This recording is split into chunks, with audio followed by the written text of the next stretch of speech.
ina zaka wallahi tallahi dan wari halin yunwa ne. Halin yunwa da ka dauka da tukunyin za ku ci.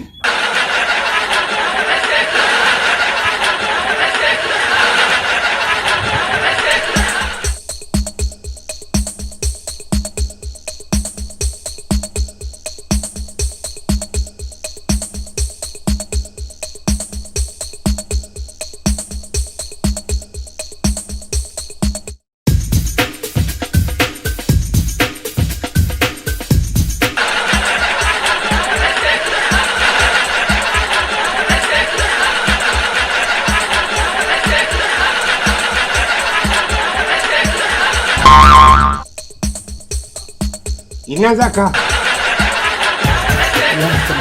dan wari halin yunwa ne. Halin yunwa da ka dauka da tukunyin za ku ci. Ina juye zan dawo da shi dan wari. Ji wai ka je ka kawo kwana sa maka. Haka nan na halin yunwa. Halin yunwa ko halin sata.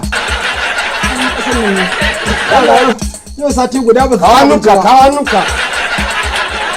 Ka je ka kawo kwana sa ma yara. Irin wannan hali ba kyau. Ko ba ka da hali ci abinci ka yi kuka wani zai taimake ka. Amma kana taimake ka tan gasar da ya rushe. Kana sace wani abu. Sa cikin ka sha ruwa. Ka je ka kawo kwana sa maka.